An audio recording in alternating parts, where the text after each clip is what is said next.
ओम शांति। अव्यक्त मुरली रिवाइज 28/5/77। सार। बाप दादा के सदा दिल तख्त नशीन समान बच्चों के लक्षण। बाप दादा समीप और समान सितारों को देख रहे हैं। बाप को सदा स्मृति रहती, जैसे बच्चे स्मृति स्वरूप हैं, वैसे ही बाप भी अपने समीप बच्चों के स्मृति स्वरूप हैं।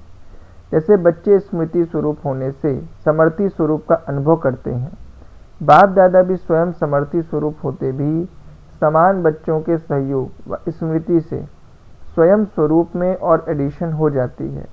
इसलिए साकार बाप ब्रह्मा के सहयोगी स्वरूप की निशानी 1000 भुजाएं दिखाई हैं। भुजाएं हैं सहयोग की निशानी, तो बाप के साथ साथ जो सदा सहयोगी हैं उन्हों की निशानी भुजाओं के रूप में है। ऐसे समान बच्चों का स्थान कौन सा होता है? किस स्थान पर वह निवास करते हैं? वह सदा दिल तख्त पर या विश्व के राज्य तख्त नशीन स्वयं को समझते अर्थात स्थिति में स्थित होते हैं। जैसे बड़ी से बड़ी महान आत्माएं कभी भी धरनी पर पाँव नहीं रखती। जैसे यहाँ भी देखा, जब बड़े आदमी आते हैं तो पूरे रास्ते पर सीढ़ियों पर गलीचा बिछा देते हैं। ऐसी श्रेष्ठ आत्माओं का पाँव धरती पर नहीं लेकिन गलीचे पर होते हैं। यह निशानी किसकी है? शुरू कहाँ से हुई? यहाँ तो उन्हों के पाँव सिर्फ गलीचे तक हैं, लेकिन जो बाप समान बच्चे हैं उनकी बुद्धि रूपी पाँव सिवाय तख्त के नीचे नहीं आते हैं। उन्हों को तख्त नशीन कहा जाता है, अर्थात सदा तख्त पर ही रहते हैं, नीचे नहीं आते हैं। ऐसे जो सदा दिल तख्त नशीन व राज्य तख्त नशीन ही रहते हैं, उन्हों को सर्व आत्माओं से रिटर्न में क्या मिलता है? स्नेह तो मिलता ही है, लेकिन दिल तख्त नशीन वाले जो भी कर्म करते, जो भी बोलते, सभी के दिल पर ऐसा लगता है जैसे बाप द्वारा जो भी निकलता वह सदा का यादगार बन जाता है, सबके दिलों में समा जाता है, यादगार रह जाता है। फिर आधा कल्प के बाद यादगार गीता के रूप में होता है, तो बाप के महावाक्य की यादगार रूप में ऊपर हो जाते हैं। इसी प्रकार जो दिल तख्त नशीन बच्चे हैं, वह जिस आत्मा के प्रति संकल्प करते तो उनके दिल को लगता है। मानो आप किसी आत्मा के प्रति शुभ भावना शुभ कामना रखते हैं तो उनके दिल को लगेगा कि सचमुच यह मेरे प्रति शुभ भावना शुभ कामना रखते हैं। एक होता है ऊपर ऊपर से, दूसरा होता है निमित्त बने हुए स्थान के कारण रिस्पेक्ट देना, तीसरा होता है दिल से स्वीकार करना। जो समान बच्चे हैं उन्हों का संकल्प भी दिल से लगेगा, जैसे कि तीर लगता है। जैसे पहले जमाने में तीर लगाते थे तो जिसको तीर लगता था वो तीर सहित ही नीचे आ गिरते थे। इस प्रकार से जो दिल तख्त नशीन है, वह दिल के संकल्प जिस आत्मा के प्रति करेंगे वह व्यक्ति अर्थात आत्मा स्वयं अपने दिल का भाव प्रकट करने के लिए सामने आ जाएगी। दूसरी बात, जो उस स्थिति में स्थित हो बोलेंगे उनके 2 शब्द दिल को राहत देने वाले होंगे। महसूस करेंगे कि भल 2 शब्द बोले लेकिन दिल को राहत मिल गई, खुराक मिल गई।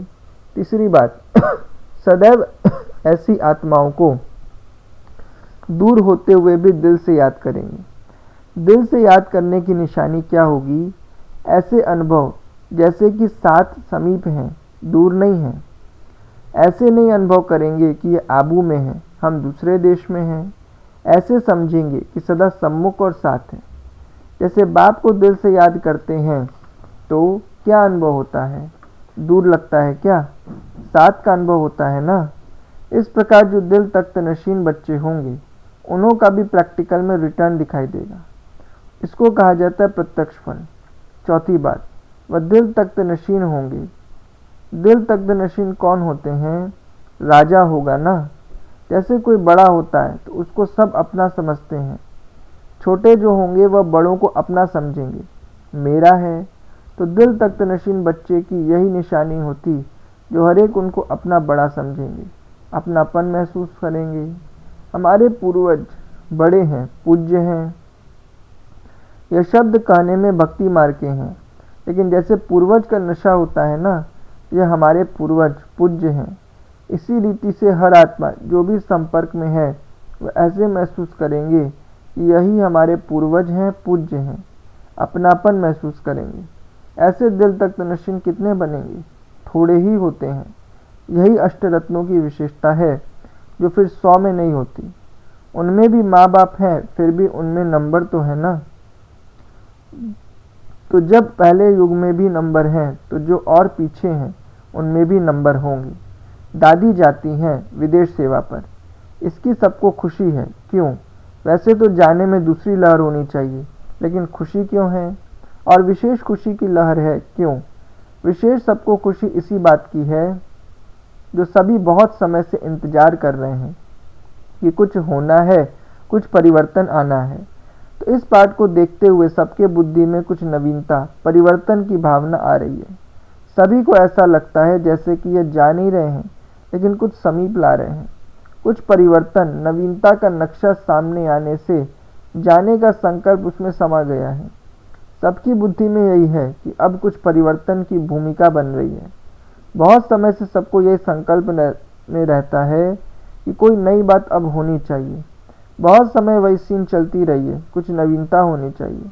यह निमित्त फॉरेन में जाने का जो पार्ट बना है, उसमें सबके दिलों में जैसे ऑटोमेटिकली सब में लहर है। किसको कहा नहीं गया है, लेकिन एक नया उमंग, उत्साह है। वहाँ तो उमंग में है, लेकिन भारत में भी समझते हैं नवीनता होगी, इसलिए सबको जैसे नई लहर खुशी की है। समझते हैं समीपता को पहुंचाने का दिखाई दे रहा है, समीप नज़ारा आ रहा है, यह भासना आती है। इसलिए जो विशेष आत्माएं हैं, उन्हों का इस समय के साथ बहुत संबंध है। जैसे ब्रह्मा की आत्मा का समय के साथ गहरा कनेक्शन है। ब्रह्मा का जन्म और संगम का होना, अगर ब्रह्मा का पाठ नहीं होता तो संगम भी नहीं होता। ब्रह्मा के साकार पाठ की समाप्ति और अन्य पाठ का आरंभ होना, यह भी समय को समीप लाने का एक आधार है। ब्रह्मा के पाठ की समाप्ति अर्थात संगम युग की समाप्ति। तो जैसे ब्रह्मा की आत्मा का समय के साथ गहरा संबंध है, वैसे जो फॉलो करने वाली समीप आत्माएं हैं, उन्हों के हर कार्य का भी समय के साथ उतना ही समीप संबंध है। वह जैसे समय की घड़ी बन जाते हैं। जैसे देखो, आप लोग जो निमित्त बने हुए हो, उन्हों के संकल्पों को रीड करते हैं। सब समय की तुलना करते हैं कि इन लोगों की स्टेज यहाँ तक पहुँच गई है, तो समय क्या दिखाता है। चेक तो करते हो ना। जैसे आप लोगों के सामने समय की घड़ी साकार बाप था, उनकी स्टेज को देखते आप लोग भी समझते थे जैसे कि कुछ होने वाला है। समीपता लग रही थी, जैसे फरिश्ता रूप साकार नहीं है, ऐसा फील होता था। तो समय की घड़ी हो गए ना। ऐसे आप लोग भी जो निमित्त हैं, वह भी समय की घड़ी हो। उस नज़र से ही आप लोगों को देखते हैं कि घड़ी क्या दिखा रही है। यह जो विदेश जाने का पार्ट है, यह भी जैसे विशेष घंटी बजी है, ऐसा अनुभव होगा। परदादी से ड्रामा आपको भी समीप पार्ट बजाने के निमित्त बनाता है। जैसे कल पहले बनाया था, वैसे अभी भी बनाते हैं। प्लान सोचने से नहीं होता है, लेकिन न चाहते भी ड्रामा का पार्ट निमित्त बना देता है। इसमें भी बड़ा रहस्य है, वरदान है आपको। लौकिक अलौकिक बाप के कुल का नाम बाला करने वाली निमित्त आत्मा हूँ। यह भी विशेष वरदान है, इसलिए आपको देख करके दोनों याद आ जाते हैं। लौकिक भी फीचर्स याद आएंगे और फीचर्स द्वारा जो फ्यूचर बनता है वह भी याद आएगा। आपके हर कदम में जो वरदान है, दोनों कुल का नाम बाला करना, वह समाया हुआ है। इसलिए ड्रामा स्वयं ही सीट की तरफ खींचते जा रहे हैं। समय प्रति समय जो भी महावाक्य आत्माओं के प्रति बाप दादा के उच्चारण किए हुए हैं, वह प्रैक्टिकल में आ रहे हैं। विशेष वरदान है और सर्विस का चांस भी आपको विशेष है। डबल सर्विस करने का चांस है आपको, सूरत द्वारा भी और सीरत द्वारा भी। इन लोगों की सूरत से अव्यक्त स्थिति होने से अनुभव करेंगे, लेकिन आपकी सूरत चलते फिरते ब्रह्मा बाप की सूरत और सीरत को प्रत्यक्ष करेगी। यह एक्स्ट्रा सर्विस की फील्ड हुई ना। जहाँ भी जाएंगे तो क्या कहेंगे, सबको बाप की भासना आती है ना। तो यह सूरत भी सर्विस के निमित्त बनी है, डबल सर्विस हुई ना। दादी से वर्तमान समय आप आत्मा के डबल रूप से आवाहन की लीला चल रही है। एक तरफ भक्त आत्मा अनजान रूप में आवाहन कर रही हैं, अष्टदेव के रूप में। दूसरी तरफ ज्ञान स्वरूप होकर के ज्ञानी तु आत्मा बच्चे आवाहन कर रहे हैं। ऐसे आवाहन कर रहे हैं जैसे आपके जड़ चित्र अष्टदेव के रूप में करते हैं।